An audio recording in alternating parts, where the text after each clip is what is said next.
तो hello guys, आज हम लोग दोबारा से मार्शल कल्टीवेटर सीरीज को कंटिन्यू कर रहे हैं क्योंकि इसके लिए आप लोगों ने बहुत ज्यादा रिक्वेस्ट की है और ऊपर से इस सीरीज पर बहुत ज्यादा कॉपीराइट आए थे, तो इसलिए ये सीरीज हमें छोड़नी पड़ी थी। पर उम्मीद है कि इस बार कॉपीराइट्स नहीं आएंगे। तो सबसे पहले मैं आप लोगों को एक छोटा सा रिकेप बनाकर सारी की सारी स्टोरीज को कवर करता हूं जो कि हम लोगों ने पिछले एपिसोड्स में देखी थी, ताकि आप लोगों को कहानी ठीक से समझ में आए। तो हम लोगों ने देखा था कि चेंग शाओ वो अपने दोस्तों को लेकर रिबर्थ टावर की तरफ गया था। वहां पर उन लोगों को जब वो रिबर्थ टावर नजर आता है तो वो लोग उसे डिस्ट्रॉय करने की कोशिश करते हैं, क्योंकि उन्हें पता चल गया था कि वहां पर बहुत सारी सोल्स हैं जो कि सिक्स पाथ ऑफ रीइंकार्नेशन के बजाय रिबर्थ टावर में जा रही हैं। और अगर रिबर्थ टावर में शिफेंग टाओइज्म अपनी मर्जी की सोल्स को रीइंकार्नेट करेगा तो वो सिर्फ उन लोगों को ही रीइंकार्नेट करेगा जो कि उसके शिफेंग टाओइज्म को सपोर्ट करेंगी। इसीलिए चेंग शाओ अपने दोस्तों के साथ मिलकर उसे डिस्ट्रॉय करने की कोशिश करता है, मगर शिफेंग टाओइज्म के डिसाइपल्स वो उसके रास्ते में आ जाते हैं। और जब चेंग शाओ उन्हें क्रॉस करता है तो वहां पर शिफेंग टाओइज्म का मास्टर जुंटी खुद आ पहुंचता है और वो चेंग शाओ को वापस पीछे धकेल लेता है। उसे वहां पर देखकर चेंग शाओ अपना इरादा कैंसिल कर देता है, मगर मास्टर जुंटी वो उन लोगों को कहता है कि तुम लोगों ने जो हरकत की है इसके लिए तुम्हें बहुत ही बड़ी कीमत चुकानी पड़ेगी। ये कहने के साथ ही वो अपने उसी डिवाइन ट्री के जरिए उन लोगों को मारने की कोशिश करता है, जिस पर सारे ही लोग अपनी फॉर्मेशन बनाकर उस बैरियर को और भी ज्यादा मजबूत बनाते हैं, मगर वो लोग काफी ज्यादा इंजर्ड हो जाते हैं। और इतने में फिर वहां पर एंट्री होती है एक सोर्ड की, जो कि मास्टर जुंटी के बिल्कुल पास आकर लगी थी। उसे देखकर सारे ही लोग हैरान रह गए थे। वहां पर हमें एक और टाइकिंग सेज टोंग टियान को दिखाया जाता है। वो काफी ज्यादा एरोगेंट होता है, मगर क्योंकि वो राइट पाथ पे चल रहा होता है तो इसीलिए सब लोग उसे पसंद करते थे। वो वहां पर आते ही सबसे पहले चेंग शाओ से कहता है कि तुम अपनी बात कंटिन्यू रखो।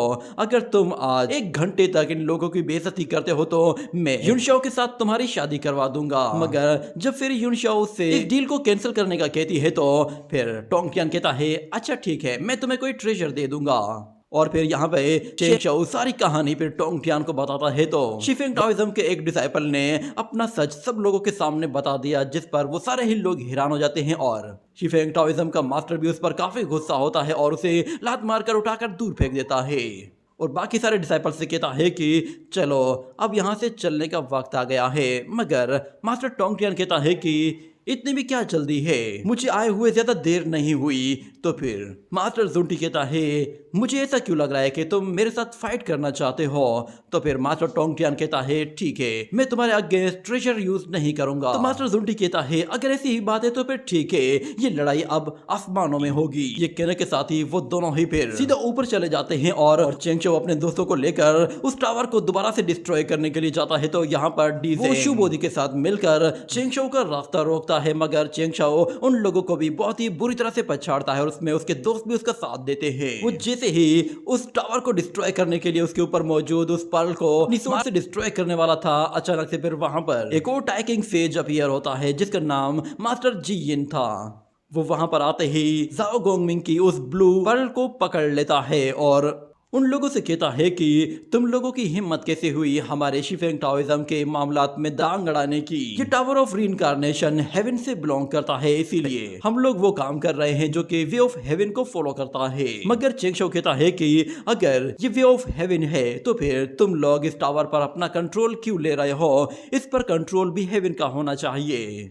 और वहां पर फिर उन लोगों के बीच में काफी लंबी चौड़ी बहस होती है, जिसके बाद चेंग शाओ फिर से उन लोगों को गलत साबित कर देता है। तो यहाँ पर मास्टर जी यिन गुस्से में आकर अपनी फ्लावर टेक्निक के जरिए उन्हें मारने की कोशिश करता है। तो यहाँ पर इस मर्तबा उस फ्लावर में आग लग जाती है और हर एक चीज पूरी तरह से जल जाती है। हमें दिखाया जाता है वहां पर एक और टाइकिंग सेज अपीयर हुआ था जिसका नाम शियान टियान था। वो असल में जियन का भी सीनियर ब्रदर होता है, तो जियन उसके अगेंस्ट कुछ भी नहीं कर पाता। और वो जब आता है तो वो सबसे पहले इमोर्टल टाई का मुंह खुलवाता है। तो इमोर्टल टाई उन लोगों की बुराइयां करना शुरू कर देता है, जिसकी वजह से शियान टियान वो उसका मुंह दोबारा से बंद करवा देता है। और जी यिन कहता है कि यह हमारे डिसाइपल की मिसअंडरस्टैंडिंग की वजह से हुआ है, तो इस मामले को यहीं पे ही रफा दफा करते हैं और सीनियर ब्रदर टोंग टियान और जुंटी की लड़ाई को आपस में छुड़वाते हैं। ये कहने के साथ ही वो दोनों ही फौरन से ऊपर चले जाते हैं और शिफिंग टाओइज्म के सारे डिसाइपल वहां से अपने उस डिसाइपल को गिरफ्तार करके ले जा रहे थे, जिसकी वजह से उन लोगों का सारा भांडा फूट गया था। मगर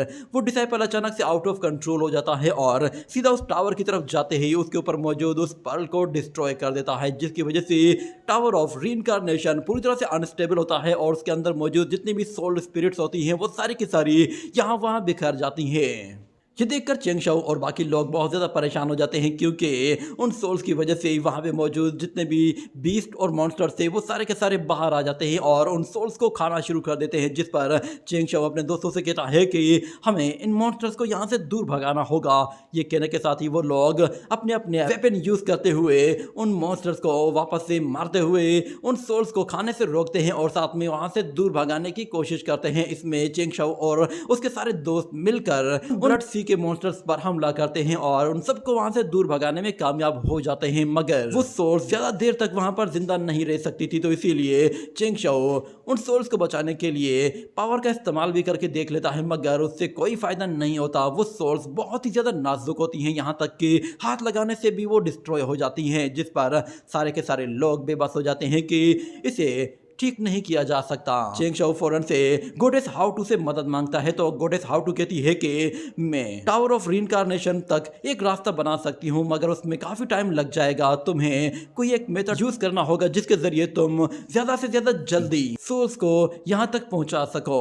ये सुनकर चेंग शाओ परेशान हो जाता है और उसके दोस्त भी उससे कहते हैं कि ब्रदर तुम टेंशन मत लो, तुम जो कर सकते थे तुमने कर लिया, मगर अब तुम्हारे बस में कुछ भी नहीं, तो खुद को इसके लिए ब्लेम मत दो। पर चेंग शाओ को अचानक से याद आता है कि उसने पहले भी एक छोटी सी वैली के अंदर कुछ सोल्स को बचाया था और उसके लिए उसने पानी का इस्तेमाल किया था, क्योंकि पानी वो बहुत ही अच्छी तरह से नाजुक चीज को भी अपने अंदर होल्ड कर सकता है। इतना कहने के बाद वो सारे ही दोस्तों को अपने प्लान के बारे में बताता है और उन्हें कहता है कि हमें यहाँ से 3 रिवर्स बनानी होंगी जो कि सीधा 6 पाथ ऑफ रीइंकार्नेशन गेट की तरफ जाएंगी, जजमेंट हॉल की तरफ जाएंगी और हेवन और हेल की तरफ जाएंगी। इसके लिए फिर वो हेवन आर्मी को भी बुलवा लेता है, तो वहां पर ही पूरी आर्मी को लेकर पहुंच जाता है। वो लोग उसके साथ मिलकर वहां पर 3 रिवर्स बनाना शुरू कर देते हैं और उन तीनों की तीनों रिवर्स का फ्लो बिल्कुल अलग तरह का होता है। जब वो रिवर्स पूरी तरह से बन जाती हैं तो वो सारी के सारी सोल्स उस पे बहते हुए आगे जा रही होती हैं, मगर यहाँ पर एक और गड़बड़ हो जाती है। उस रिवर का फ्लो काफी ज्यादा स्लो होता है, जिसकी वजह से चेंग शाओ समझ जाता है कि सिर्फ वो 30% सोल्स को ही बचा सकता है, बाकी 70% सोल्स वो खत्म हो जाएंगी। इतने में फिर वहां पर डीजेंग दोबारा से अपीयर होता है और वो कहता है कि मैं इन सबको बचा सकता हूँ। इतना कहने के बाद वो फौरन से उस रिबर्थ टावर की तरफ आगे बढ़ता है, तो वो रिबर्थ टावर की ये एनर्जी को रोकने की पूरी कोशिश करता है और अपनी जान कुर्बान करते हुए उस रिबर्थ टावर में अपने आप को पूरी तरह से एब्जॉर्ब कर लेता है, जिसके साथ ही रिबर्थ टावर दोबारा से स्टेबल हो जाता है और जो बाकी की सोल्स थी वो उस रिवर से निकलकर रिबर्थ टावर के अंदर चली जाती हैं, जिसके बाद उस रिवर का फ्लो भी ठीक हो जाता है और आधी सोल्स उस रिवर के साथ बहकर चले जाती हैं, मगर जो सोल्स रह जाती हैं उन्हें रिबर्थ टावर अपने अंदर खींच लेता है और हमें पता चलता है कि डीजेंग वो रिबर्थ टावर में ही अभी भी मौजूद होता है, मगर वो एक सोल बनकर अब उसके अंदर रहने वाला था। मगर अच्छी बात यह थी कि वो उस रिबर्थ टावर का एक मास्टर बन चुका था। तो लास्ट एपिसोड में हम लोगों ने देखा था कि चेंग शाओ ने टावर ऑफ रीइंकार्नेशन के साथ साथ 3 रिवर्स भी क्रिएट कर दी थी, जो कि 6 पाथ ऑफ रीइंकार्नेशन की तरफ जा रही थी, जहां पे बाकी सोल और स्पिरिट्स जाकर रीइंकार्नेट होने वाली थी। और वहां पे मौजूद एक जनरल ने उन 3 रिवर्स को 3 रिवर ऑफ रिबर्थ का नाम दे दिया था। और चेंग शाओ वहीं पे ही खड़ा होकर सोच रहा होता है कि हर एक चीज अपनी किस्मत के साथ जुड़ी हुई है और उसकी मंजिल पहले से ही तय हो चुकी है, हम लोग उसकी किस्मत को नहीं बदल सकते। मगर फिर वहां पर एक और हेवन वॉरियर आता है और वो जनरल केंटियान से कहता है कि जनरल हम आपके बारे में ज्यादा कुछ नहीं जानते, क्या आप हमें बताएंगे कि हम आपको किस नाम से पुकारें। ये कहने के साथ ही हम लोग फ्लैशबैक में जाते हैं, जहाँ पे हमें हेवनली कोर्ट के जेड मास्टर को दिखाया जाता है। वो कहता है कि मैं हेवनली कोर्ट का एक पिलर हूँ, इसीलिए मैं आज यहाँ पर अपनी इनकारनेशन को एक नया नाम दे रहा हूँ। तुम्हारा नाम आज से किंटियान जू है, इसका मतलब भी पिलर ऑफ हेवन है। ये सुनकर वो वॉरियर कहता है ये नाम सच में कमाल का है। और दूसरी तरफ से हेवन मेरिट लाइट अपीयर होती है, तो सब लोग खुश हो जाते हैं कि फाइनली उन लोगों को उनका रिवॉर्ड मिलने वाला है। और चेंग शाओ का तो दिल भर आता है और उसकी आंखों से आंसू निकल आते हैं कि फाइनली उसे उसकी मेहनत का फल मिलने वाला है। जिसके बाद वो अपनी बाहें फैलाकर उस मेरिट लाइट को कहता है कि आ जाओ। ये कहने की ही देर थी कि अचानक हेवन मेरिट लाइट वापस से पीछे चली जाती है, जिस पर सारे ही लोग चौंक जाते हैं। और भी कहता है कि ये अचानक से बत्ती गुल क्यों हो गई। उस मेरिट लाइट के जाने के बाद वहां पर heaven punishment thunder lightning appear हो जाती है, जो कि बहुत ही जोर से जाकर चेंग शो को हिट करती है। तो सब लोगों को उस हेवन पनिशमेंट लाइटनिंग का इम्पैक्ट फील होता है कि ये हड्डी तोड़ लाइटनिंग थी। और चेंग शो को फिर से वहां पर एक चिट दी जाती है। चेंग शो उस चिट को पढ़कर देखता है तो उसे पता चलता है कि हेवन की तरफ से उसे एक और वार्निंग दी जा रही है, जिस पर चेंग शो भड़क जाता है कि आखिर हेवन मेरे साथ क्या मजाक कर रही है। ये मेरे साथ नाइंसाफी हो रही है। आखिर मुझे रिवॉर्ड मिलना चाहिए था, उल्टा मुझे पनिशमेंट देकर मुझे वार्निंग दे रहे हैं। लगता है कि हेवन डाओ मुझसे पंगा लेना चाहता है। ये कहने के साथ हम देखते हैं कि फिर से वो पनिशमेंट लाइट अपीयर होती है तो चेंग शो भी बिल्कुल ठंडा पड़ जाता है और कहता है मैं तो मजाक कर रहा था, ये पनिशमेंट जरूर डाओ ऑफ हेवन ने मुझे इनकरेज करने के लिए ही दी होगी। ये सुनकर सारे ही लोग हंसना शुरू कर देते हैं और वो पनिशमेंट लाइटिंग भी वहां से डिसअपियर हो जाती है। और वहां पे खड़ा हुआ किंटियन कहता है कि आखिर डाओ ऑफ हेवन ने तुम्हारी मेरिट को तुमसे वापस क्यों ले लिया है? क्या वो तुम्हारी मेरिट को अपने पास होल्ड करके रखना चाहते हैं? तो चेंग शो कहता है कि जनरल किन इस चीज को होल्ड करना नहीं कहते, बल्कि वो तो मुझे अपनी ब्लेसिंग दे रहे हैं। उन्होंने मुझे कहा था कि गोल्डन मेरिट को हासिल करना इतना ज्यादा आसान नहीं है। अगर गोल्डन मेरिट का छोटा सा भी हिस्सा चाहिए तो उसके लिए बहुत ज्यादा मेहनत करनी पड़ती है, न जाने कितने ट्रायल से होके गुजरना पड़ता है। मगर फिर डूबाओ कहता है कि ये वाला ट्रायल भी तुम्हारी यूनिकनेस को जाहिर करता है कि तुम सच में कमाल के हो। मगर यहाँ पे फुआन हंसना शुरू कर देता है। वो जानता है कि सब लोग चेंग शाओ को झूठे दिलासे दे रहे हैं और चेंग शाओ भी कवर करने की कोशिश कर रहा है, मगर सब लोग जान गए थे कि उसकी बहुत ही बुरी वाली बेइज्जती हुई है। और वो लोग उसे दिलासा देते हुए कहते हैं कि कोई मसला नहीं, तुम फिर से ट्राई करके देख लेना। और फिर टाई मोटल कहता है कि मुझे एक बहुत ही जोर का जोक आया है, लगता है डाओ ऑफ हेवन के पास मेरिट खत्म हो गई है। ये सुनकर सारे ही लोग बिल्कुल चौंक जाते हैं और उससे ज्यादा दूरी बनाने के लिए फौरन से वहां से 9 तो 11 हो जाते हैं, क्योंकि वहां पर अब डाओ ऑफ हेवन अपना कहर बरसाने वाला था। और होता भी ऐसा है, पनिशमेंट थंडर लाइटनिंग जा गिरती है। और फिर अगले सीन में हमें दिखाया जाता है कि जाओ गोंगमिंग और बाकी सारे लोग एक जगह बैठे हुए होते हैं और जाओ गोंगमिंग फिर चेंग शाओ से कहता है कि ब्रदर मुझे लगता है कि तुम्हारे अपग्रेड होने में अभी भी बहुत लंबा टाइम लगना है, तुम फिक्र मत करो, सब कुछ अपने टाइम पे हो ही जाएगा।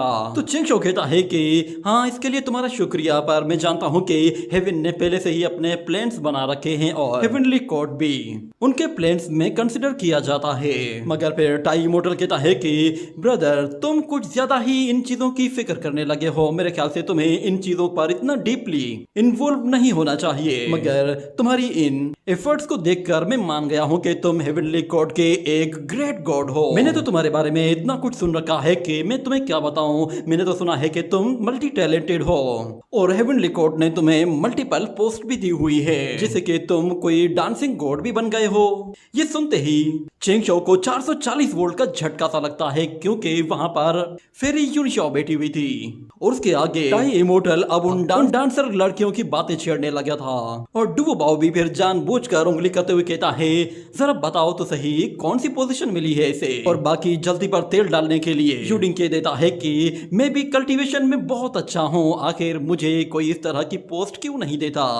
ये सुनकर चेंग शाओ समझ जाता है कि ये सारे के सारे गद्दार हैं, धोखेबाज हैं, ये सारे मिलकर मुझसे बगावत कर रहे हैं। और यहाँ पर फिर टाई मोटल उन लोगों को बताता है कि चेंग शाओ मून पैलेस में कम से कम भी 300 डांसर गर्ल्स का मास्टर बन गया है। सुनने में आया है कि मून पैलेस तो एक से बढ़कर एक खूबसूरत लड़की से भरा हुआ है। ये कहने के बाद फिर टाई मोटल कहता है अरे मैं तो भूल गया था, यहाँ पे तो फेरी यूनिशाओ बैठी हुई है। वो कहता है कि प्लीज मुझे माफ करना, मैं भूल गया था कि तुम चेंग शाओ के साथ रिलेशन में हो। मेरी इस गलती के लिए आप चाहें तो मुझे पनिश कर सकती हैं। यहाँ पर चेंग शाओ का गुस्सा बिल्कुल सर चढ़कर बोल रहा होता है और वो कहता है कि ये साले एक नंबर के घटिया लोग हैं, लगता है ये सारे के सारे मेरी बात बनने से पहले ही बिगाड़ देंगे। ऊपर से मैंने तो इन लोगों के अगेंस्ट कभी कुछ किया भी नहीं, तो फिर ये सारे लोग फिर एक साथ मिलकर मेरे साथ ऐसा क्यों कर रहे हैं। और फिर फेरी यूनिशाओ वो चेंग शाओ को गौर से देखती है तो चेंग शाओ के होश उड़ जाते हैं और उसे लग रहा था कि शायद फेरी यूनिशाओ इन लोगों की बातों का यकीन करने लगी है और चेंग शाओ का कैरेक्टर अब खतरे में पड़ गया था। और यहाँ पर जेड एम्परर मुगोंग से कहता है कि आज चेंग शाओ ने बहुत ही कमाल का काम कर दिया है। उसने सिक्स पाथ ऑफ रीइंकार्नेशन को बचाया है और उसके साथ उसने टावर ऑफ रीबर्थ को भी क्रिएट करके रीइंकार्नेशन में एक नया ही रेवोल्यूशन कायम कर दिया है। इसलिए मेरे ख्याल से हमें उसे अब थोड़ा सा अपग्रेड कर लेना चाहिए। और यहाँ पर चेंग शाओ कसम खाते हुए कहता है कि मेरा किसी भी लड़की के साथ कोई ताल्लुक नहीं, ना ही मैं उन लोगों में कोई इंटरेस्ट रखता हूँ। अगर मैं झूठ बोलूं तो हेवन लाइटनिंग मुझ पर आकर गिरे। ये कहने की ही देर थी कि डाउ ऑफ हेवन फिर से थंडर लाइटनिंग को अपीयर कर देता है, जिस पर सारे ही लोगों को शक होने लगता है कि चेंग शाओ जानबूझकर झूठी कसम खा रहा है। और चेंग शाओ भी कहता है कि डाउ ऑफ हेवन तुझे तो मैं नहीं छोड़ूंगा। लगता है कि शायद जेड मास्टर फिर से मेरा प्रमोशन करने के बारे में सोच रहे हैं, जिसकी वजह से डाउ ऑफ हेवन को गुस्सा आने लगा है। और दूसरी तरफ से सब लोगों को अब यकीन हो जाता है कि चेंग शाओ उन लोगों से झूठ बोल रहा है। वो जानबूझकर मून पैलेस में गया है और वहाँ पे वो खूबसूरत लड़कियों को देखकर आंखें सेकता है। ये कहने के बाद वो लोग उसे फौरन से बांधकर एक जगह लॉक करते हैं और उससे कहते हैं कि आज से पहले कभी भी किसी ने भी हमारे सेक्ट की किसी लड़की को इस तरह हर्ट नहीं किया। और फिर चेंग शाओ कहता है कि गोल्डन टावर तुम कहाँ हो, प्लीज मेरी हेल्प करो। मगर गोल्डन टावर कहता है कि यहाँ पे कोई दिखाई क्यों नहीं दे रहा। चेंग शाओ तुम कहाँ हो, क्या तुमने मुझे आवाज दी। ये कहते हुए वो भी चेंग शाओ को इग्नोर करते हुए उसकी मदद करने से साफ इनकार कर देता है। और यहाँ पे डुओ बाओ अपनी मैजिकल रोप का इस्तेमाल करके चेंग शाओ को और भी ज्यादा टाइटली लॉक करता है। चेंग शाओ उन लोगों से बार बार कहता है कि प्लीज मुझे एक्सप्लेन करने का मौका तो दो, मगर वो लोग उसकी बात नहीं मान रहे थे। इतने में फिर यून शाओ बीच में आकर कहती है कि मुझे चेंग शाओ पर पूरा भरोसा है, इसलिए तुम लोग प्लीज इसके साथ इतनी सख्ती से पेश मत आओ। फिर यून शाओ जब उसकी साइड लेती है तो चेंग शाओ का दिल बाग बाग हो जाता है कि फाइनली फिर यून शाओ ही है जो कि मुझे समझती है। मगर फिर यून शाओ भी यहाँ पे नहले पर दहला कर देती है और वो कहती है कि चेंग शाओ क्योंकि एक ह्यूमन बोर्न हुआ है तो इसीलिए उसके अंदर भी बाकी नॉर्मल ह्यूमंस की तरह के ही इमोशंस हैं। मैं जानती हूँ कि चेंग शाओ को म्यूजिक और डांस बहुत पसंद है। फिर वो म्यूजिक और डांस देखने के लिए मून पैलेस की लड़कियों को देखने जाता है, तो इसमें उसका कोई कसूर नहीं। आखिरकार वो तो है एक इंसान ही। बात सुनकर सब लोग गुस्से में आग बगोला हो जाते हैं और कहते हैं कि इसकी तो ऐसी की तैसी। ये कहने के साथ ही वो सारे ही लोग फिर अपने अपने ट्रेजर्स निकालकर चेंग शाओ की बैंड बजाना शुरू कर देते हैं। और यहाँ पर फिर यून शाओ भी मुस्कुराते हुए ये शो कर देती है कि वो भी एक्टिंग में बहुत अच्छी है। और यहाँ पर चेंग शाओ कह रहा होता है कि फिर यून शाओ मैंने सोचा भी नहीं जाकर तुम इन लोगों के साथ मिलकर मेरे साथ मजाक करोगी। और अगले सीन में हमें दिखाया जाता है कि वो लोग दोबारा से वहीं पर ही बैठकर आपस में वही वाइन पी रहे होते हैं। और वहां पर जाओ गोंगमिंग एक बात छेड़ता है और कहता है कि मैं जानना चाहता हूँ आखिर मास्टर टोंगटियान और मास्टर जुंटी की फाइट में कौन जीता होगा। मुझे तो ऐसा लगता है कि शायद ये फाइट सिर्फ और सिर्फ हमारा मास्टर टोंगटियान ही जीत सकता है। उसकी बात सुनकर सारे ही लोग सरप्राइज हो जाते हैं कि क्या वाकई में मास्टर टोंगटियान ने मास्टर जुंटी को हरा दिया है। जिसके बाद जाओ गोंगमिंग कहता है कि क्या तुम लोगों को मेरी बात पे यकीन नहीं, तो फिर डुओ बाओ से ही पूछ लो। वो खुद वहां पर गया था, उसने देखा था कि मास्टर टोंगटियान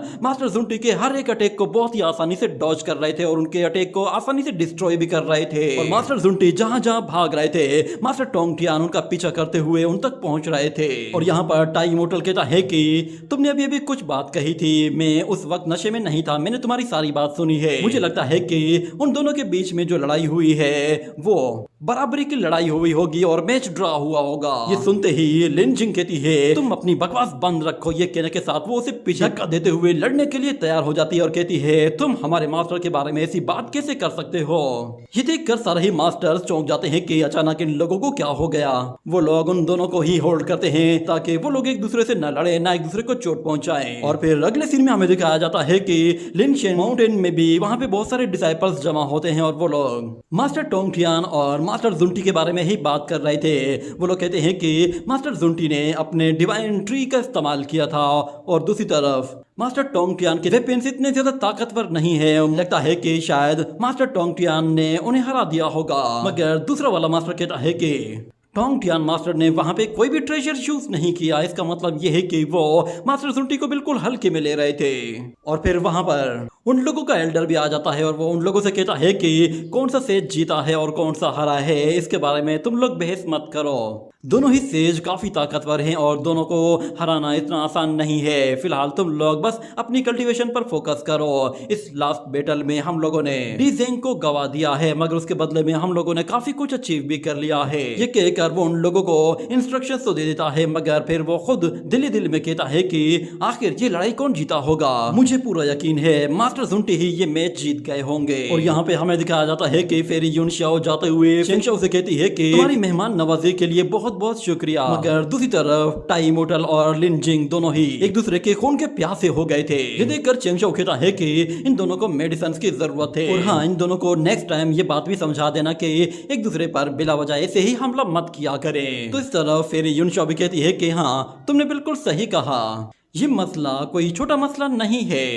ये कहते हुए वो चेंगशाओ को मुस्कुराते हुए देखकर वहां से चले जाती है, जिस पर चेंगशाओ को समझ में आ जाता है कि वो किस मसले की बात कर रही थी। वो कहता है तुम जानबूझकर मुझे फिर से चिढ़ा रही हो ना। फिर यूनशाओ ये कहकर तो वहां से चली जाती है, मगर जैसे ही चेंगशाओ वहां से जाने लगता है तो उसका टाइजी डायग्राम एक्टिव हो जाता है और वो उससे कहता है कि मास्टर श्वांडू वो तुमसे मिलने के लिए आ रहे हैं, वो तुमसे कुछ बात करना चाहते हैं। और इस तरफ हम देखते हैं कि चेंगशाओ के सारे पेपर मैन सारा सामान समेटना शुरू कर देते हैं और चेंगशाओ जैसे ही वहां से जाने लगता है तो फिर उसका टाइजी डायग्राम कहता है कि मास्टर श्वांडू तुमसे बात करने के लिए आने वाले हैं। ये कहने के साथ ही चेंगशाओ जैसे ही वहां से जाने लगता है तो वहां पर मास्टर श्वांडू उसके सामने अपीयर हो जाता है और वो चेंगशाओ से कहता है तुम्हें कैसे पता चला कि मैं यहीं पे ही आ रहा हूँ? जरा एक मिनट रुको, कहीं ऐसा तो नहीं कि टाइजी डायग्राम वो तुम्हारे पास मौजूद है। ये कहने के बाद टाइजी डायग्राम भी वहां पे उन लोगों के सामने आ जाता है और मास्टर श्वांडू चेंगशाओ से कहता है कि तुम मुझे जो देख रहे हो मैं रियल मास्टर श्वांडू नहीं बल्कि उनकी एक इनकारनेशन हूँ, इसीलिए तुम्हें डिस्टर्ब करने के लिए माफी चाहता हूँ। ये कहने के बाद वो वहां से जाने लगता है तो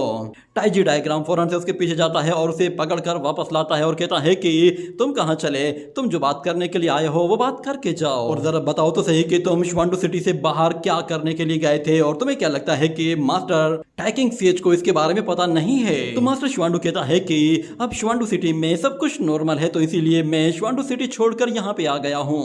मैंने सुना है कि तुम अब मेरिट रिसीव करने वाले थे, मगर मेरिट की जगह तुम्हें थंडर लाइटनिंग ने आकर हिट कर दिया। ये बात सुनकर चेंगशाओ भी बिल्कुल हक्का बक्का रह जाता है कि ये बात इतनी जल्दी मास्टर श्वांडू तक कैसे पहुंच गई। उसे अब यकीन आ जाता है कि ये जरूर उन शाओ सिस्टर्स की हरकत होगी। उनकी जबान से निकली हुई बातें गोली की तरह जाती हैं और दूर दूर तक पहुंच जाती हैं। ये कहने के साथ अचानक वहां पर फिर से थंडर लाइटनिंग अपीयर होती है तो चेंगशाओ कहता है कि मास्टर मुझे बताइए कि आखिर ये लाइटनिंग मेरे ऊपर बार बार क्यों गिर रही है और मुझे ऐसा क्यों फील हो रहा है कि जेड मास्टर वो मुझे कोई रिवॉर्ड देने के बारे में किसी के साथ डिस्कस कर रहे हैं। और यहाँ पे हमें हेवनली कोर्ट में दिखाया जाता है कि जेड मास्टर सारे ही लोगों को इनवाइट करता है और उन लोगों से कहता है कि मैंने तुम सब लोगों को आज यहाँ पर इसीलिए बुलाया है कि तुम सब लोग इस बात के गवाह बनो कि मैं आज चेंगशाओ को प्रमोट करने वाला हूँ। मैं चाहता हूँ कि तुम लोग मुझे सजेस्ट करो कि मैं उसे नेक्स्ट पोजीशन किस चीज की दूं। तो वहां पे मौजूद एक मास्टर कहता है कि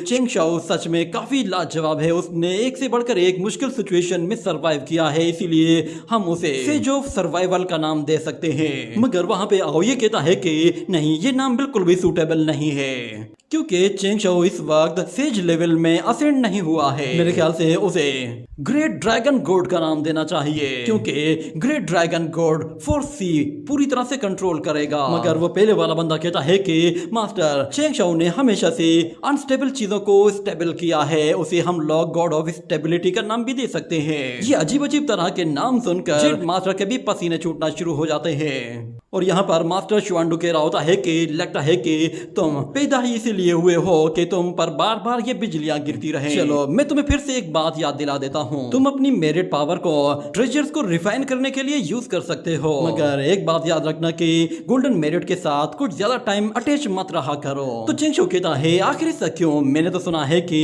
कंप्लीट गोल्डन मेरिट ही एक कंप्लीट हेवन गॉड होने का सिंबल है, जो कि हमें और भी ज्यादा प्रोटेक्शन देती है। लेकिन के बाद मास्टर श्वानडू टाइची डायग्राम को कोई इशारा करता है तो टाइची डायग्राम फौरन से वहां पर एक सीक्रेट स्पेस क्रिएट करते हुए उन लोगों को एक अलग ही दुनिया में पहुंचा देता है, जिसके साथ ही वो लोग अब अपनी बातों को भी बिल्कुल सीक्रेटली एक दूसरे के साथ शेयर कर सकते हैं। और मास्टर श्वानडू से कहता है कि हर चीज के दो पहलू होते हैं। पहला तो ये है कि ये तुम्हारी मेरिट पावर तुम्हें प्रोटेक्शन देगी, तुम्हारा डाउ ऑफ हेवन के साथ कनेक्शन और भी स्ट्रॉन्ग बनाएगी। और दूसरी बात, तुम्हारी मेरिट पावर डाउ ऑफ हेवन को तुम्हारे लिए सूटेबल नहीं लगती होगी। यही वजह है कि वो तुम्हें इस तरह की मेरिट पावर नहीं देना चाहते होंगे। ये बात सुनकर चेंगशाओ सोच में पड़ जाता है और वो कहता है क्या वाकई में डाउ एंड सिस्टर डाउ ऑफ हेवन को फॉलो नहीं करते? कहीं ऐसा तो नहीं है कि मेरे मास्टर की डेथ के पीछे भी किसी डाउ ऑफ हेवन का ही हाथ हो, या हो सकता है कोई डाउ एंड सिस्टर ही इसके पीछे हो। यहाँ पे हमें डाउ ऑफ हेवन और डाउ एंड सिस्टर दो अलग अलग पर्सनैलिटीज के बारे में बताया जा रहा है। हो सकता है कि आगे हमें इन पर्सनैलिटीज को और भी ज्यादा क्लियरली दिखाया जाए, मगर यहाँ पर मास्टर श्वानडू से मना करता है कि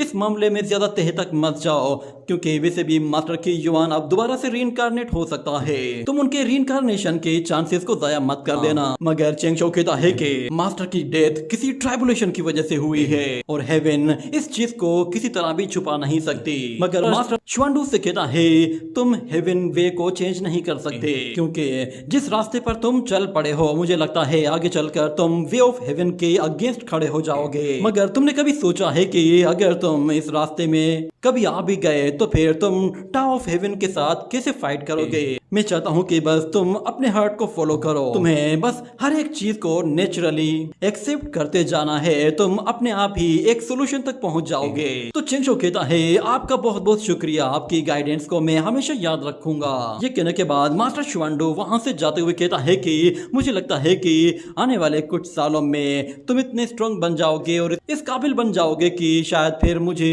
तुम्हें समझाने की जरूरत ही नहीं पड़ेगी। मगर वो जाते हुए ऊपर आसमान की तरफ देखता है तो वो कहता है कि ये थंडर लाइटनिंग तो पहले से ज्यादा स्ट्रांग होती जा रही है। और चेंगशाओ के पास उसका वो मैजिक मिरर भी आ जाता है और चेंगशाओ को बताया जाता है कि उसे एक नई पोस्ट दे दी गई है। वो उस मिरर में देखता है कि जेड एम्परर ने उसके कामों की वजह से उसे प्रमोशन दे दिया है और अब वो उसे एक नया टाइटल देने वाला था। और वो सब लोगों से कहता है कि आज से चेंगशाओ का नया टाइटल है टाई बाई जिनशिंग। और चेंगशाओ जैसे ही हेवनली कोर्ट वापस आएगा तो उसे ये नई पोस्ट दे दी जाएगी। मगर यहाँ पर चेंगशाओ को एक झटका सा लगा था, उसके हाथ से वो मिरर नीचे गिर जाता है और वो कहता है कि अरे नहीं, आखिर ये सब कैसे हो गया? आखिर सब कुछ कैसे बदल गया? क्या ये सब कुछ आज से 1 साल पहले हुआ था? क्योंकि आज से 1 साल पहले ही मैंने खुद को मास्टर श्वानडू का डिसाइपल बनाया था। मगर फिर वो कहता है कि नहीं, ये उससे भी पहले की बात हो सकती है, जब मैंने अपना नाम चेंगशाओ रखा था। या फिर हो सकता है कि ये सब कुछ उस वक्त से हो रहा हो जब मैं अपने वर्ल्ड से इस प्रिमोडियल वर्ल्ड में एंटर हुआ था। इसका मतलब ये है कि मैं ली चेंगशाओ से मास्टर श्वानडू का डिसाइपल बनने तक किसी एक बंदे के प्लान को फॉलो कर रहा था और हमेशा से मैं किसी एक बंदे के इशारों पर ही नाच रहा था और उसी के ही प्लान को सक्सेसफुल बना रहा था। क्या मेरा असली नाम टाओ चेंगशाओ था या फिर ली चेंगशाओ था? इतना कहने के बाद हमें दिखाया जाता है कि चेंगशाओ के पीछे एक दूसरा चेंगशाओ होता है जो कि टाओ चेंगशाओ की बॉडी को मूवमेंट करवाते हुए उससे वो सब काम करवा रहा होता है जो कि वो उससे करवाना चाहता था। और उसे याद आता है कि जेड मास्टर ने भी उससे एक मर्तबा पूछा था कि तुम्हारा टाउस टाइटल क्या है। तो चेंगशाओ ने अपने लिए एक नाम चुना था, मगर वो नाम उसने खुद नहीं चुना था बल्कि उससे चुनवाया गया था। और जब डाउ ऑफ हेवन ने उसके माइंड पर अटैक किया था तो उसने चेंगशाओ की बहुत सारी मेमोरीज को सील कर दिया था। चेंगशाओ कहता है कि शुरू से लेकर अब तक कोई इनविंसिबल फोर्स है जो कि मेरी साइड पे है और वो मुझे ये सब कुछ करने पर मजबूर कर रही है। मैंने जो कुछ भी किया है उसकी वजह से पास्ट के सारे कर्स और कर्मास खत्म हो गए हैं, मगर आपस में सेक्ट की जंग को इसके बावजूद भी मैं अवॉइड नहीं कर सकता। हो सकता है कि शायद मैं दोबारा से कभी रीइंकारनेट ही ना हो पाऊं। मुझे जानबूझकर लिंगचेन माउंटेन भेजा गया ताकि मैं वहां पर जाकर जिनचेंग को मार सकूं और उसके बाद मैंने लुया को मारा, वो भी शायद मैंने अपनी मर्जी से नहीं मारा, बल्कि ये भी उस इनविजिबल फोर्स का कोई प्लान था। और उसके बाद फिर मैंने मास्टर टाइकिंग को अपना नया मास्टर एक्सेप्ट कर लिया और डा ऑफ हेवन से टावर ऑफ रीइंकार्नेशन का पूरा कंट्रोल भी ले लिया, ताकि अब से सिक्स पाथ ऑफ रीइंकार्नेशन और डा ऑफ हेवन दोनों ही 50-50 उसे डिवाइड कर सके। हमें उस टावर तक पहुंचने के लिए सबसे पहले ब्रेक थ्रू करना होगा, जो कि एक सेज धर्मा ब्रेक थ्रू होता है। मुझे अब सब कुछ याद आने लगा है, ये सब कुछ मैं पहले से ही जानता था। वो शख्स कोई और नहीं बल्कि वो शख्स मैं ही था। जब मैंने अपनी गोल्डन इमोर्टैलिटी को क्रॉस करने की कोशिश की तो उस वक्त मैंने इस चीज को पहले से ही सेंस कर लिया था कि मैं एक टाई बाई जिंक्शन हूँ और मेरे फ्यूचर इवेंट में कोई भी मेरी जजमेंट को ट्रैक ना कर सके। इसीलिए मैंने अपने ऊपर ही सेल्फ डेवलप स्पेल का इस्तेमाल करके अपनी सारी मेमोरीज को सील कर दिया था, जो कि टाई बाई जिंक्शिंग से रिलेटेड थी। और आज मैंने जैसे ही टाई बाई जिंक्शिंग का नाम सुना तो मेरी सारी की सारी मेमोरीज दोबारा से अनलॉक हो गई हैं। क्या ये सारी मेमोरीज मैंने खुद से अनलॉक की हैं, या फिर ये खुद ब खुद ही अनलॉक हो गई हैं, या फिर किसी इनविजिबल फोर्स ने इन्हें अनलॉक किया है? इससे लग रहा है कि जैसे ये सब कुछ हो जाने के बावजूद भी मैं अभी भी इस गेम का एक हिस्सा हूँ। मैं एक टाई बाई जिनशिंग हूँ। ये कहने के साथ ही ये सीन यहीं पे ही कट हो जाता है। अगले सीन में हम लोग गोडेस हाउटू को देखते हैं। वो एक जगह बैठी हुई फोकस करके अपनी पावर को स्टेबलाइज करने की कोशिश कर रही थी, मगर अचानक उसकी पावर डिस्टेबलाइज हो जाती है, जिसकी वजह से उसकी जितनी भी इनकारनेशंस होती हैं वो उस इनकारनेशन क्राउन के साथ ही आहिस्ता आहिस्ता डिस्ट्रॉय होना शुरू हो जाती हैं। और देखते ही देखते सारी इनकारनेशंस गायब हो जाती हैं और वो क्राउन बिल्कुल बेजान हो जाता है। और उसी के साथ ही ये एपिसोड भी यहीं पे ही एंड हो जाता है। तो जैसा कि लास्ट एपिसोड में हमें दिखाया गया था कि चेंग शाओ एक टाई बाई जिनशिंग बन चुका होता है, जिस पर वो बिल्कुल हैरान हो जाता है क्योंकि उसकी मेमोरीज अनलॉक हो गई थी। उसे याद आता है कि वो पास्ट में एक टाई बाई जिनशिंग ही तो था और उसने अपनी मेमोरीज को सील कर दिया था ताकि उसके ऊपर कॉज एंड इफेक्ट का असर ना हो। मगर टाई बाई जिनशिंग का नाम सुनते ही उसकी मेमोरीज अपने आप ही अनलॉक हो गई थी। और दूसरी तरफ गोडेस हाउटू की जितनी भी इनकारनेशंस होती हैं वो अपने आप ही डिस्ट्रॉय होना शुरू हो जाती हैं, जिस पर गोडेस हाउटू भी परेशान हो जाती है। और दूसरी तरफ हम देखते हैं कि चेंग शाओ मास्टर श्वांडू के साथ मौजूद होता है और मास्टर श्वांडू से कहता है कि तुम्हें तो खुश होना चाहिए कि तुम्हारा प्रमोशन हो गया है। मगर चेंग शाओ कहता है मैं नहीं जानता ये प्रमोशन मुझे फायदा देगा या नुकसान देगा। अभी वो लोग वहां पर बैठकर बातें कर रहे होते हैं और दूसरी तरफ सिक्स पाथ ऑफ रीइंकार्नेशन से वो न्यू उन लोगों से कांटेक्ट करता है और उन लोगों से कहता है कि जल्दी से सिक्स पाथ ऑफ रीइंकार्नेशन में आओ, गोडेस हाउटू को कुछ हो गया है। ये सुनते ही वो लोग फौरन से गोडेस हाउटू के पास पहुंच जाते हैं। तो वो देखते हैं कि वो काफी कमजोर हो चुकी है और गोडेस हाउटू उन लोगों को बताती है कि सिक्स पाथ ऑफ रीइंकार्नेशन पर एक अजीब तरह का प्रेशर पड़ा था, जिसकी वजह से मेरी सारी इनकारनेशंस डिस्ट्रॉय हो गई हैं। शायद ऐसा इसलिए हुआ होगा क्योंकि टावर ऑफ रीइंकार्नेशन में कुछ बदलाव आए होंगे और मैंने क्योंकि टावर ऑफ रीइंकार्नेशन को सिक्स पाथ ऑफ रीइंकार्नेशन के साथ कनेक्ट किया हुआ था, तो शायद उस बदलाव की वजह से मेरी इनकारनेशंस उसे बर्दाश्त नहीं कर पाई। अब मुझे अगर सिक्स पाथ ऑफ रीइंकार्नेशन को ठीक रखना है तो उसके लिए मुझे दोबारा से अपनी इमोशनल बॉडीज को रीइंकारनेट करना होगा और उसके लिए तुम्हें फिर से किसी ह्यूमन बॉडी को तलाश करना होगा जो कि उन इनकारनेशंस को पैदा कर सके। मगर चेंग शाओ कहता है कि ऐसा कैसे पॉसिबल हो सकता है कि 7 अलग अलग बॉडीज एक ही ह्यूमन बॉडी से पैदा हों और वो सारी की सारी अलग अलग इमोशंस के साथ पैदा हों, ये मुमकिन ही नहीं। मगर मास्टर श्वांडू कहता है कि अगर हम लोग एक ऐसी बॉडी क्रिएट करें कि जिसके अंदर ही सारे इमोशंस मौजूद हों और फिर उसे बाद में अलग किया जाए तो फिर इस तरह काम बन सकता है। गोडेस हाउटू वो अपना क्राउन जब चेंग शाओ को दे रही होती है तो चेंग शाओ को मास्टर की युआन की आवाज सुनाई देती है, जिस पर वो काफी सरप्राइज हो जाता है और वो गोडेस हाउटू से कहता है कि मुझे वाटर गॉड मत कहो, मैं चेंग शाओ हूँ। और फिर मास्टर श्वांडू गोडेस हाउटू से कहता है क्या तुम्हारे पास मास्टर की युआन की कोई सोल मौजूद है? तो वो लड़की कहती है कि मेरे पास उनका एक सोल फ्रेगमेंट है। ये कहने के साथ ही वो फौरन से अपनी एनर्जी का इस्तेमाल करते हुए मास्टर की युआन की स्पिरिट को वहां पे समन करने के लिए एक वेल से एक स्पिरिट को समन करती है, जो कि असल में मास्टर की युआन की स्पिरिट थी। उसे वहां पर देखते ही चेंग शाओ को अपनी पुरानी मेमोरीज याद आ जाती हैं और वो मास्टर की युआन को गले लगाने की कोशिश करता है, जिसके बाद ये सीन यहीं पे ही कट हो जाता है। अगले सीन में हमें दिखाया जाता है कि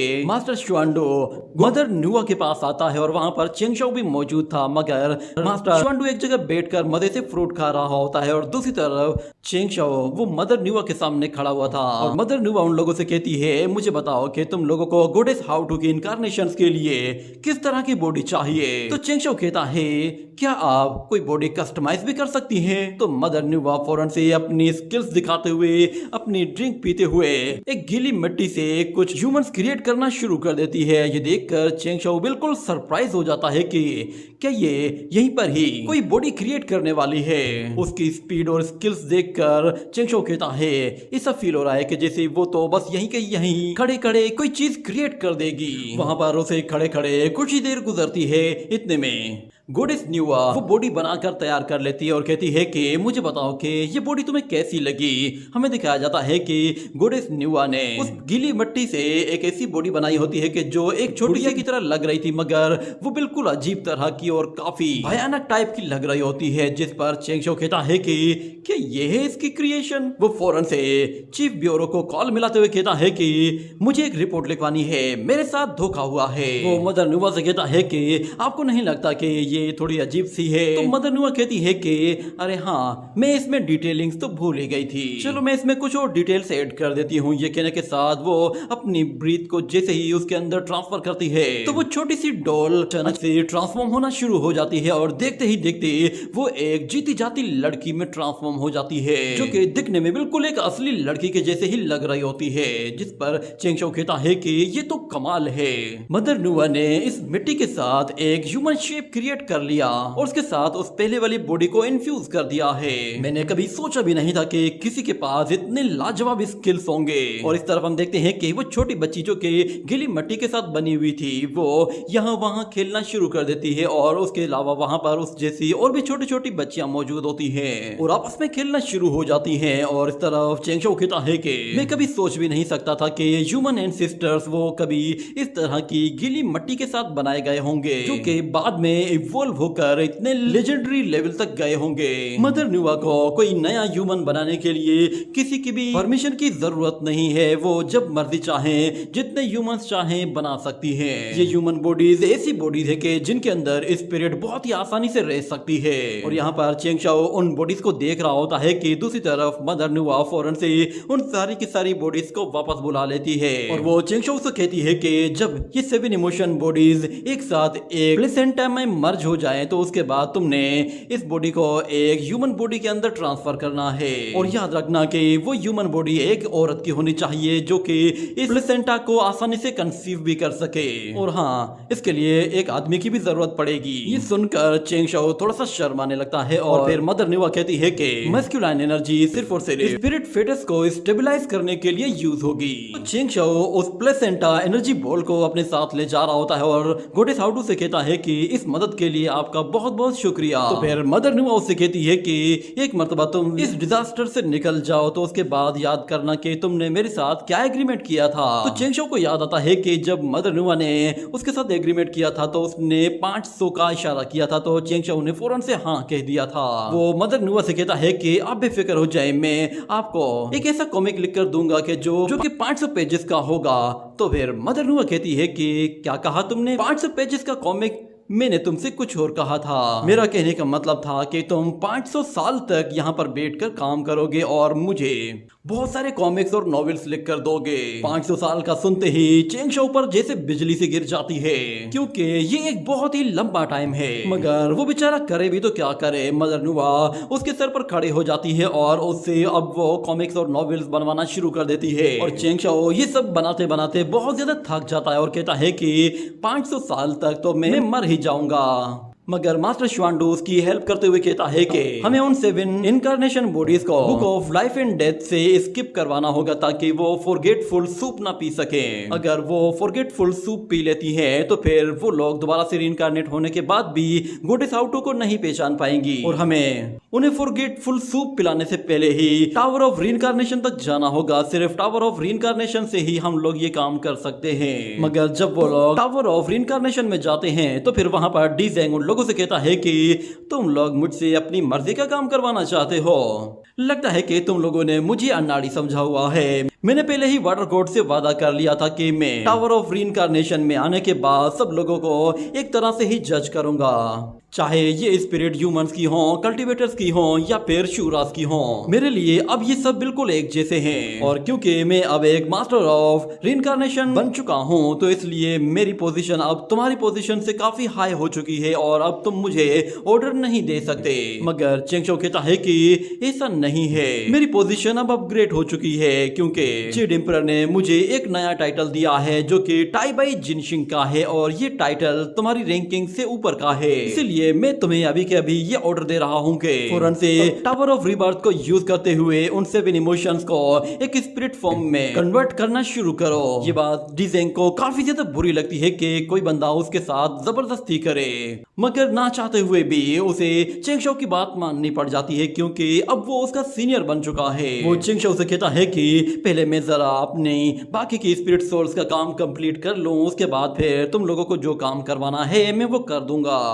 ये बात सुनते ही डीटिंग फौरन से अकलमंदी का काम करते हुए फौरन मास्टर श्वांडू को सर्व करते हुए कहता है कि आप लोग यहाँ पर बिल्कुल आराम से रहिए, मेरे मास्टर की बातों को ज्यादा सीरियस ना लिया करें, वो बस थोड़ा सा गुस्से वाला है। उम्मीद है कि आप लोग उसकी ये नादानी माफ कर देंगे। मगर यहाँ पर मास्टर श्वांडू फौरन से चेंगशो से कहता है कि चलो अब तुम्हारी बारी है, अब तुम अपना काम शुरू करो।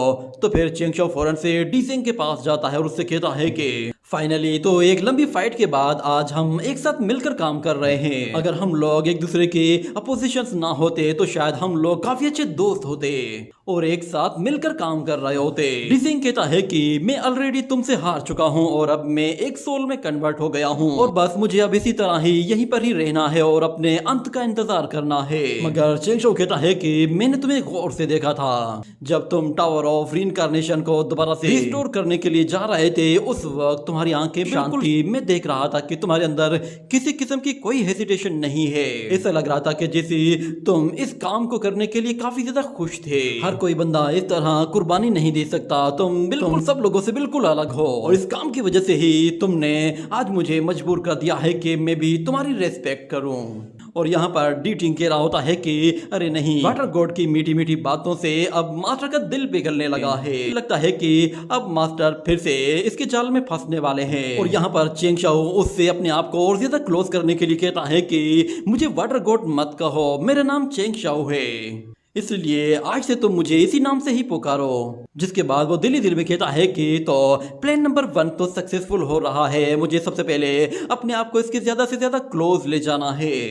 मगर डीजेंग कहता है कि चेंगशो तुम मुझे शर्मिंदा कर रहे हो, मैं बस अपने मास्टर का एक मोहरा था जिसे वो अपनी मर्जी से यूज किया करते थे। क्योंकि हमारे सेक्ट में हमारे ऊपर बहुत ज्यादा रेस्ट्रिक्शंस थी तो इसीलिए कभी भी मैंने अपनी मर्जी से कोई भी काम नहीं किया, ना ही मैंने कभी लोगों की भलाई के बारे में सोचा। मगर यहाँ पर चेंगशो फिर से उसे बताता है कि तुम भी तो बिल्कुल गोडेस हाउटू की ही तरह हो, उसने भी तो अपने विच क्लान के लिए बहुत बड़ी कुर्बानी दी थी। उसने खुद को कुर्बान करके खुद को एक 6 पाथ ऑफ रीइंकार्नेशन डिस्क में कन्वर्ट कर दिया ताकि वो विच क्लान को रीइंकार्नेट कर सके। और यकीन जानो कि इस काम को करने के बाद उसकी किस्मत बिल्कुल भी नहीं बदली, ना ही कभी उसे शर्मिंदगी हुई, बल्कि वो आज तो पहले से भी ज्यादा खुश है कि वो अपने लोगों को फायदा पहुंचा रही है। और तुम भी बिल्कुल उसके ही जैसे हो। और कुछ देर पहले जो मैंने अपनी हाईएस्ट रैंकिंग को यूज करते हुए तुम्हें प्रेशर में डालकर तुमसे अपनी मर्जी का काम करवाया, उसके लिए मैं तुमसे माफी चाहता हूँ। मैं बस गोडेस हाउटू को बचाने के लिए तुम पर प्रेशर डाल रहा था। उम्मीद है कि तुम मेरी इस मजबूरी को समझ पाओगे। इसके बाद चेंगशो दिल ही दिल में कहता है कि तो प्लान नंबर 2 भी सक्सेसफुल हो रहा है। मैंने इसके साथ हमदर्दी जताते हुए इसकी तारीफ भी कर दी, जिसके साथ अब ये मेरे और भी ज्यादा क्लोज हो सकता है। और यहाँ पर डीटिंग कह रहा होता है कि अरे नहीं, मैंने सोचा भी नहीं था कि मास्टर इतना जल्दी फंस जाएंगे। और यहाँ पर डीजेंग कहता है कि तुम मुझे गोडेस हाउटू के साथ कंपेयर मत करो, मेरी किस्मत उसके जैसी बिल्कुल भी नहीं है। और ऊपर से मैंने अब टावर ऑफ रीइंकार्नेशन के साथ जो कुछ भी किया है उसके लिए हो सकता है कि डाउ ऑफ हेवन मुझे पनिश करें। मगर चेंग शाओ उसे दिलासा देते हुए कहता है कि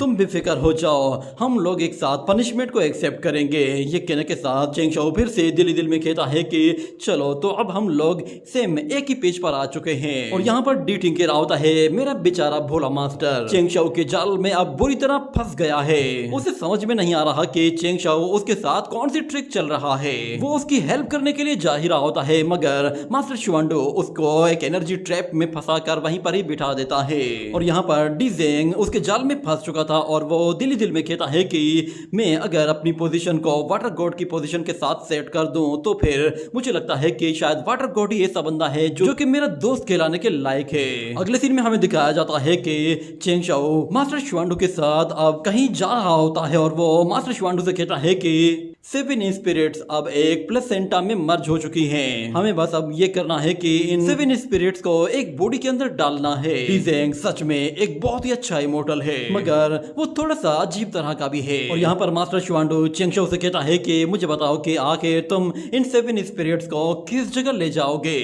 और अगर तुमने यहाँ पर कोई गलती कर दी तो फिर इस गलती की वजह से मुझे कुछ दिन यहाँ पे रुकना पड़ सकता है। मगर यहाँ पर टाइजी डायग्राम एक्टिव हो जाता है और वो मास्टर शुआंडो से कहता है कि तुम यहाँ पे ज्यादा नखरे मत करो, मास्टर से ही तुम पर बहुत ज्यादा गुस्सा है और इस मर्तबा मैं तुम्हारी फेवर में कोई भी बात नहीं करूंगा। और दूसरी तरफ चेंग शाओ कहता है कि मास्टर शुआंडो के पास तो बहुत सारा फ्री टाइम है, मगर उसके बावजूद भी वो मेरे बैकअप में खड़े होने को तैयार ही नहीं है। और दूसरी तरफ मास्टर शुआंडो कहता है कि इस वक्त ह्यूमन फेट अगर किसी जगह पे कन्वर्ज हो रही है तो वो शेन किंगडम है। इस जगह की लाइफ फोर्स बहुत ही ज्यादा हाई है। मेरे ख्याल से हमें उन 7 इमोशंस की लाइफ को यहाँ पर ही रिवाइव करना चाहिए, क्योंकि यहाँ पर उनके बहुत ज्यादा चांसेस हैं। मगर क्योंकि ये शेंग किंगडम मास्टर कोंग शुआन के अंडर में आता है तो इसलिए हमें उनकी भी हेल्प लेने की जरूरत पड़ सकती है। और फिर चेंग शाओ यहाँ पे मास्टर शुआंडो से रिक्वेस्ट करता है कि मास्टर आप क्यों ना कोंग शुआन को एक रिक्वेस्ट कर दें कि वो इन 7 इमोशंस का यहाँ पर ख्याल रखे और उनकी प्रोटेक्शन करे। मुझे पूरा यकीन है कि वो आपको कभी भी मना नहीं करेगा। तो मास्टर शुआंडो कहता है कि ठीक है, मैं तुम्हारी मदद कर दूंगा, मगर इसके लिए अगर मेरे मास्टर ने मुझे ब्लेम किया तो फिर तुम्हें मेरे बारे में मास्टर के सामने कुछ अच्छे वर्ड्स बोलने होंगे।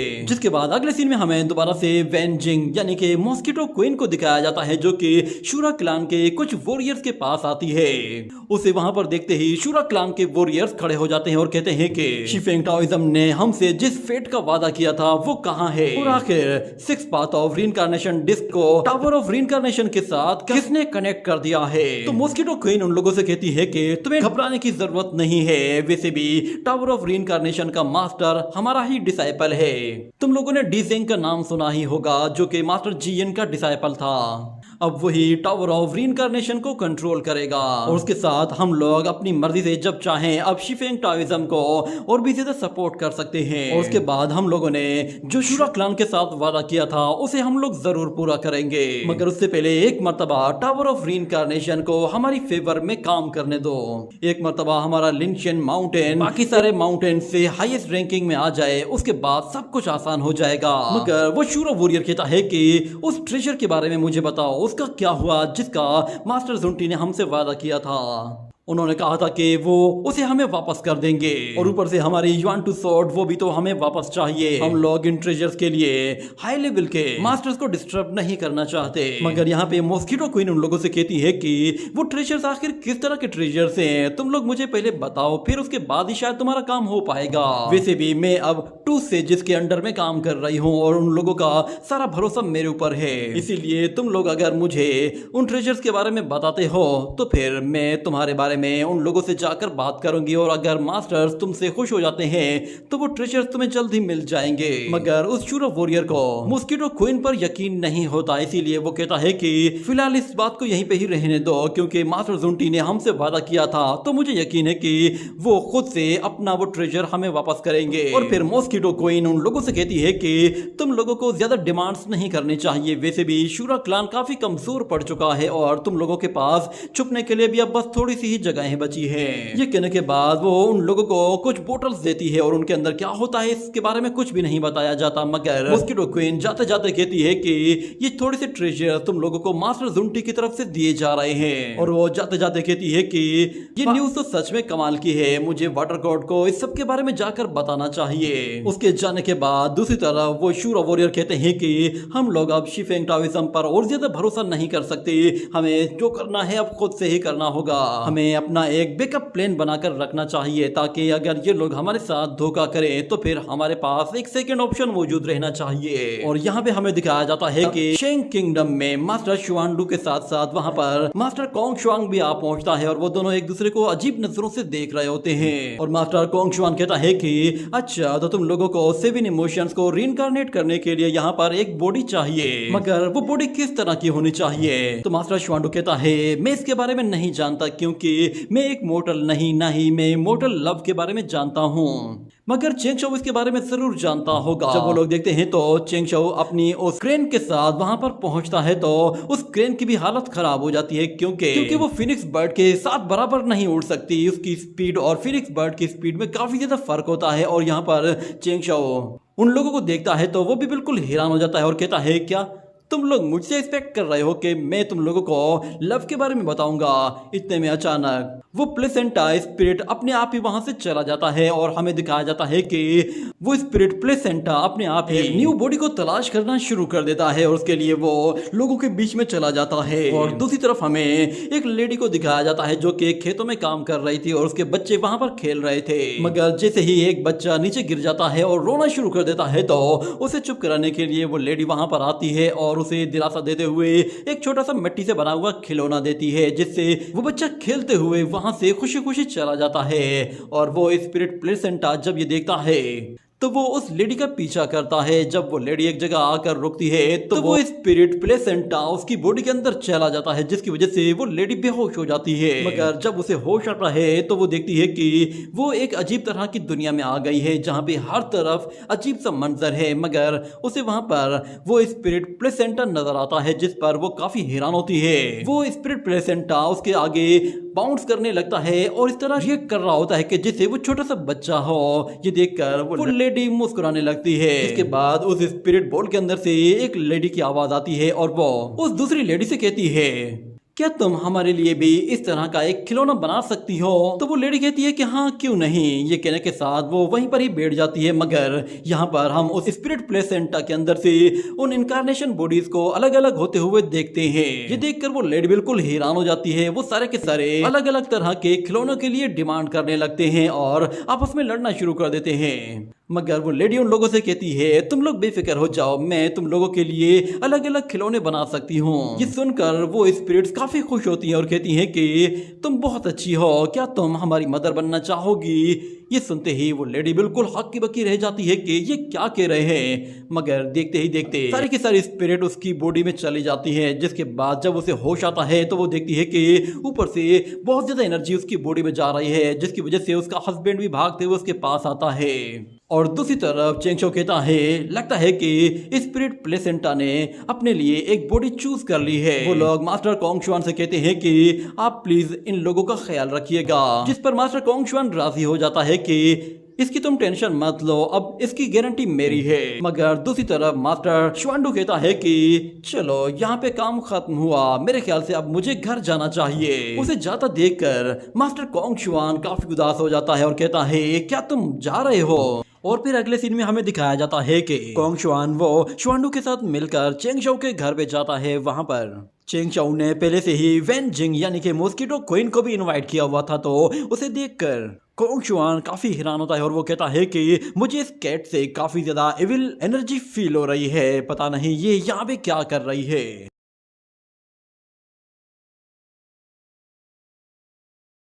मगर वहां पर फौरन से चेंग शाओ अपीयर होता है और वो कहता है कि आप लोग घबराएं मत, ये भी मेरी एक गेस्ट है।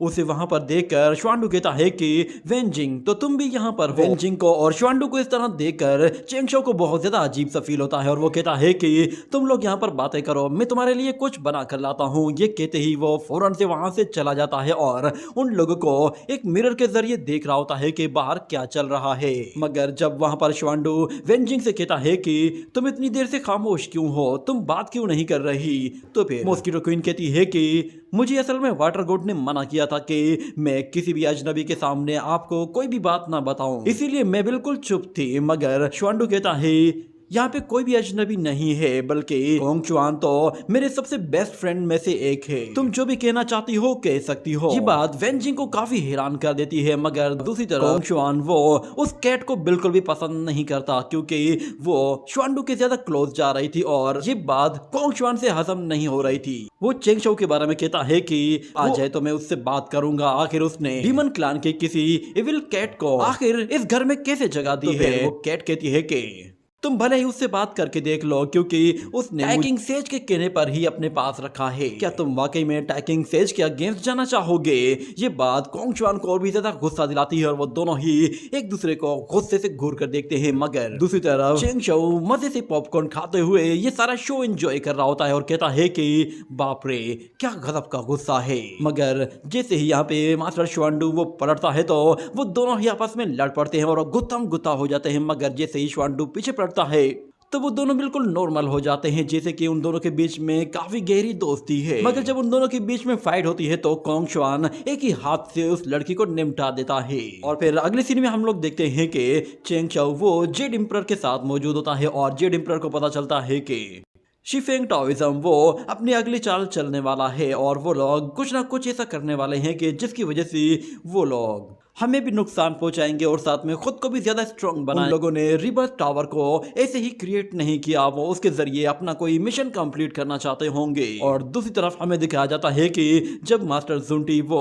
अपने डिसाइपल से बात कर रहा होता है तो वो उन लोगों को बताता है कि अब वक्त आ गया है कि हम लोगों को अपने डिसाइपल्स को बढ़ाना है, इसके लिए हम लोगों को अब नए किंगडम्स में जाकर कब्जा करना होगा। ये बात जब वेंजिंग को पता चलती है तो वो फौरन से चेंगशो को ये बात बता देती है और चेंगशो ये बात जाकर जेड मास्टर के साथ डिस्कस करता है तो जेड मास्टर को इस बात पर बहुत ज्यादा गुस्सा आता है और वो शिफेंग टाओइज्म की ईंट से ईंट बजाना चाहता था, मगर इसके लिए उसके पास कोई भी आइडिया नहीं था कि उसे ये कैसे करना है।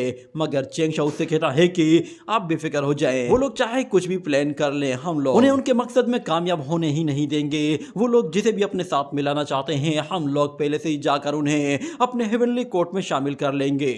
और अगले सीन में हमें दिखाया जाता है कि चेंगशो फौरन से जनरल किन को लेकर टियानिया पवेलियन चला जाता है, जहां पर वो वहां पे एक ओल्ड लेडी से कहता है कि हम लोग आपको ऑफर करना चाहते हैं कि अगर आप लोग हमारे साथ हेवनली कोर्ट को ज्वाइन कर लेंगे तो हम आपको हर डिजास्टर से बचाएंगे।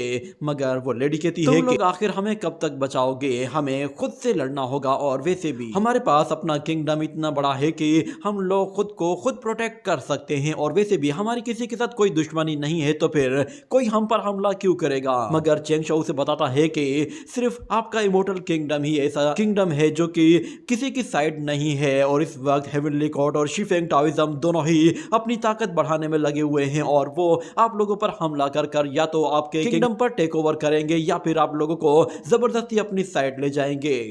इतना कहने की ही देर थी कि उन्हें पता चलता है कि उन लोगों के इमोर्टल किंगडम में किसी ने हमला कर दिया है। ये सुनने के बाद फिर वो लेडी कहती है कि जैसा कि तुमने कहा था यहाँ पर हमला हो चुका है, अब मुझे बताओ कि क्या तुम सिर्फ 2 लोग हमें बचाओगे।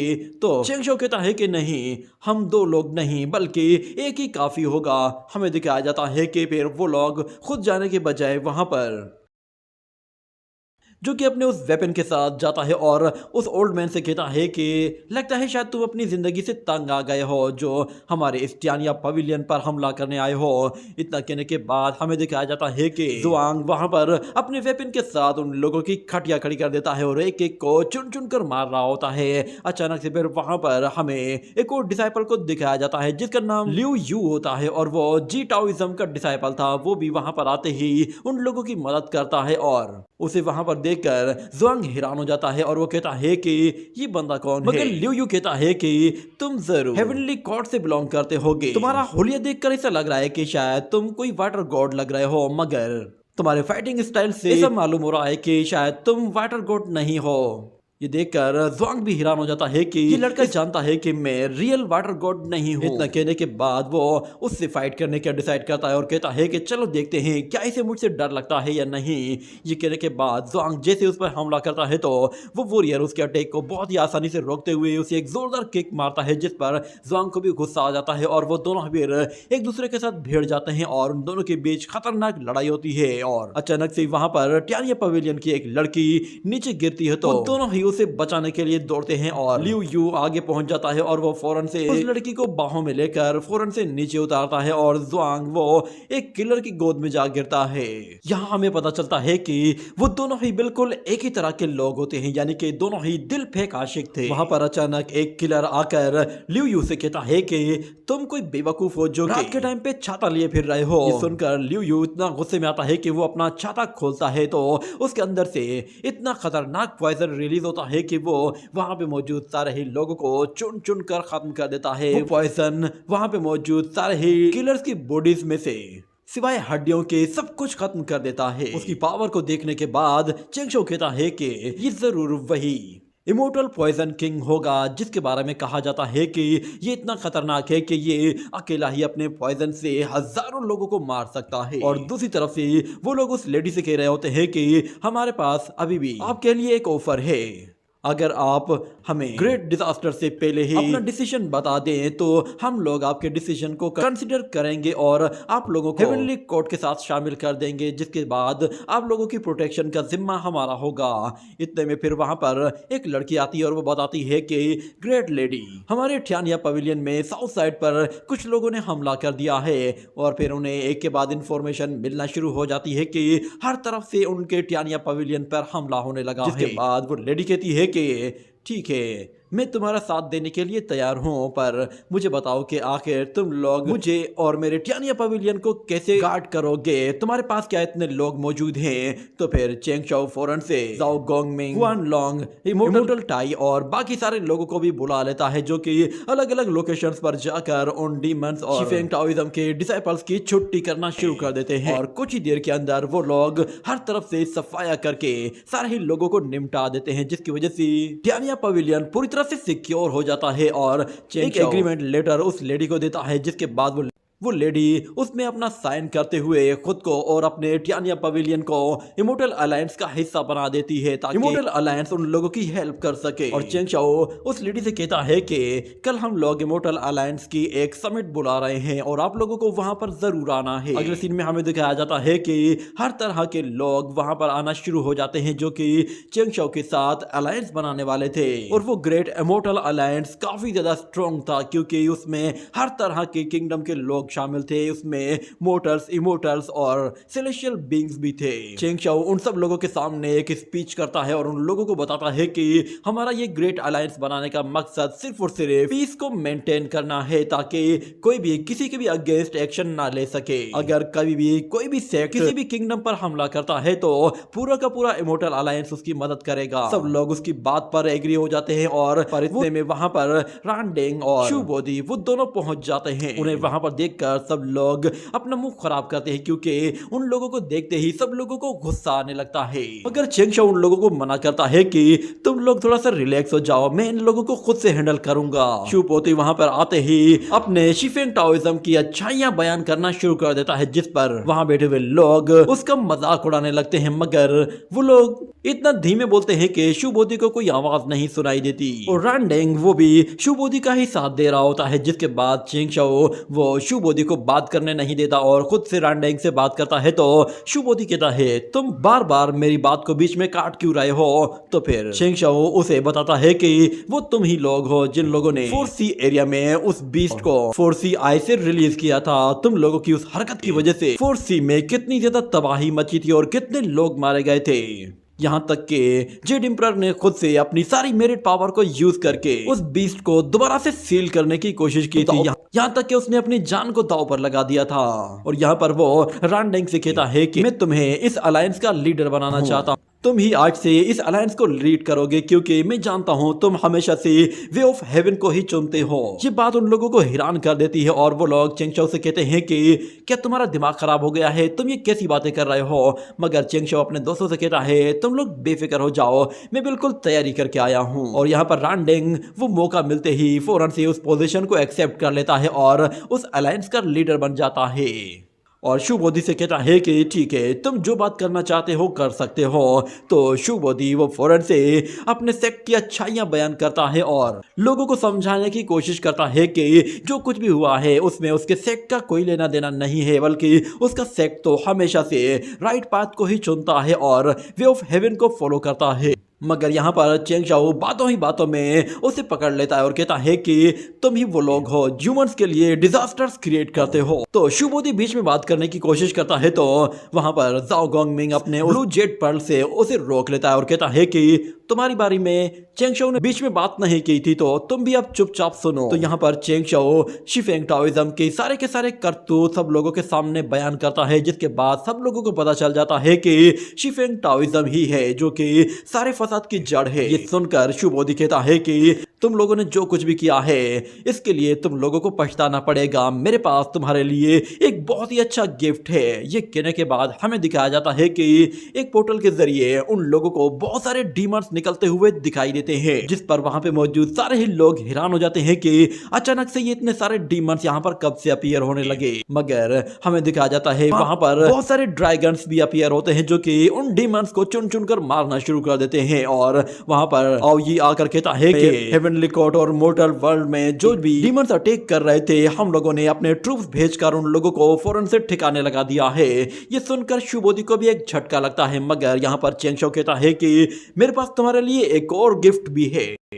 वो फौरन से अपनी उस जेट सील का इस्तेमाल करता है और उसके साथ वो एक ब्लू ड्रैगन को समन करता है जो कि इतना ताकतवर होता है कि वो शुभोदी की सील को तोड़ते हुए उसे जोर से जाकर हिट करता है और बुरी तरह जख्मी कर देता है। और इतने में आओ ये वो उसका पीछा करते हुए उसे पकड़ने की कोशिश करता है और यहाँ पर चेंग चाओ अनाउंस करते हुए कहता है कि शुभोदी वो ह्यूमंस का दुश्मन है और आज मैं अनाउंस कर जो भी शख्स इसे पकड़ कर लाएगा या फिर इसे मारेगा वो हेवनली कोर्ट से रिवॉर्ड हासिल करेगा।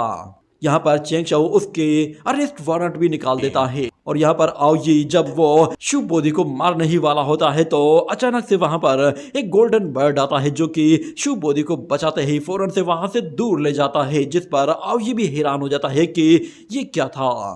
मगर चेंग चाओ को पता चलता है कि वो कोई और नहीं बल्कि एक गोल्डन जो कि असल में कोंग शुआन का ही यंगर ब्रदर है। वो उन लोगों से कहता है कि मेरा रास्ता कोई भी नहीं रोक सकता, मैं जो करना चाहता हूँ वो मैं करता हूँ, मैं जहाँ जाना चाहता हूँ मैं जाता हूँ, कोई मुझसे कुछ पूछ नहीं सकता। ये सुनते ही जाओ गोंगमिंग भड़क जाता है और वो अपनी उस पर्ल की एनर्जी के जरिए उसे पकड़ने की कोशिश करता है। तो वो गोल्डन बर्ड इतना फास्ट होता है कि पलक झपकते ही जाओ गोंगमिंग के अटैक से भी निकल जाता है, जिसके बाद अब हेवनली कोर्ट के लिए ये सबसे बड़ा सर दर्द बन गया था। और जिसके बाद अगले सीन में हमें दिखाया जाता है चेंग चाओ वहां पर एक स्पेशल फोर्स बनाने के लिए अलग अलग लोगों को चुनना शुरू करता है, जिसमें वो अपनी सिस्टर जू को भी शामिल कर लेता है और उसे अपनी ट्रू आइडेंटिटी के बारे में भी बता देता है और उसे टियानिया पवेलियन की मदद करने के लिए फौरन से एक फ्लाइंग बोटल के साथ इमोर्टल वांग किंग और उसके सेक्ट मास्टर के साथ टियानिया पवेलियन भेज देता है। और फिर अचानक से चेंग चाओ को एक मैसेज रिसीव होता है और उसमें बताया जाता है हेवनली कोर्ट पर किसी ने हमला कर दिया है। ये सुनते ही हमें हेवनली कोर्ट का सीन दिखाया जाता है। वहां पर एक गोल्डन फीदर आता है और वो